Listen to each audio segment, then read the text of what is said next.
All of these pieces of the internet were designed, again, for this basic communication.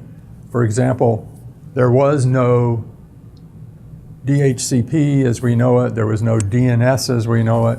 When the internet originally got formed, which was called ARPANET, you actually had to literally hard code address packets to send them from one node to another, rather than have a centralized table that we look up.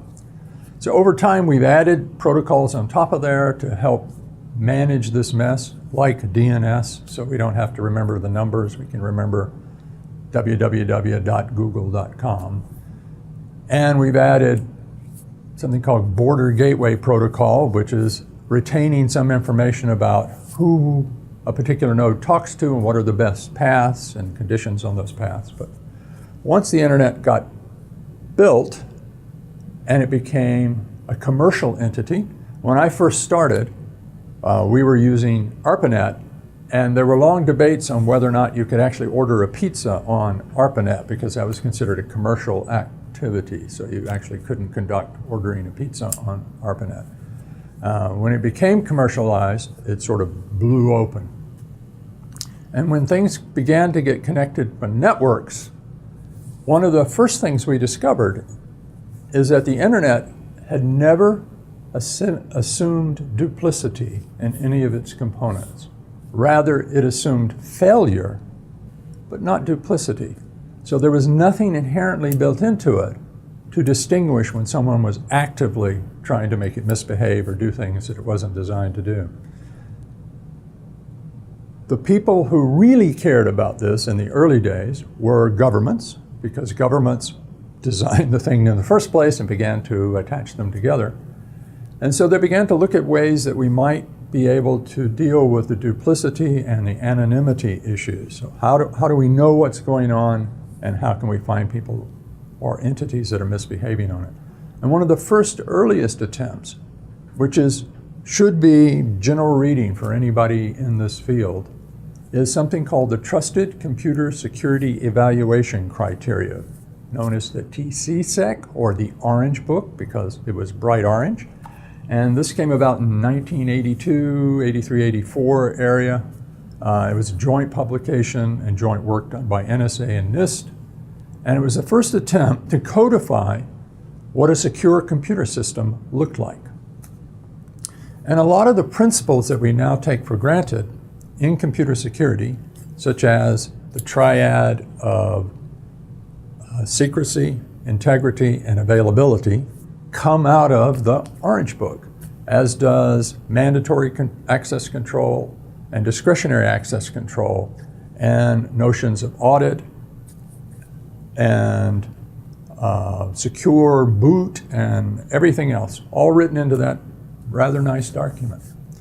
The problem with the document is it was designed, if you think back to the movie War Games with Matthew Broderick, it was designed for that type of scenario where people were modeming into systems rather than the general network availability that we now have. So while the Orange Book was a brilliant theoretical work, it had almost no practical value, because as soon as we'd completed with it, we realized it was out of date, because we had now plugged networks into all the systems that we were now using to secure with the TCSEC. So there was an attempt to migrate that work over to a network world, which was actually called the Red Book, because it was bright red. Again, a really good theoretical thought, but not really very practical. And one of the main practical issues in that is that it assumed that when you changed something, you revalidated the system.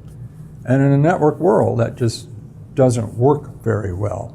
So the idea of how to know that something is reasonably secure and yet have it evolve and have it change. The other real thing that changed is we had assumed that attacks would be sort of external attacks, the attacks that we do on secure communications, for example, rather than the sort of more devious things because of funny programming errors that show up in how people write code, buffer overruns and the like. So the system, while we could test and make sure that systems met the tests or the criteria that we set out. That's not the same thing as saying they are actually secure. The best way to think of this is if you can envision a Venn diagram, if you will. And in that Venn diagram, we essentially say, one side of the diagram is, this is where the system as designed meets the criteria that we've set up, or where it doesn't meet the criteria. The best way to think about this, if I develop a system, we test the system for compliance. And what that test tells us is where the system as designed meets the specification as given. That's a pretty straightforward test. The problem really is, where is the system as designed exceed the specifications? And a buffer overrun, for example, is an additional entry point not in the specification. And looking for that type of problem is basically, in math, an NP-complete problem, or it's similar to an NP-complete problem.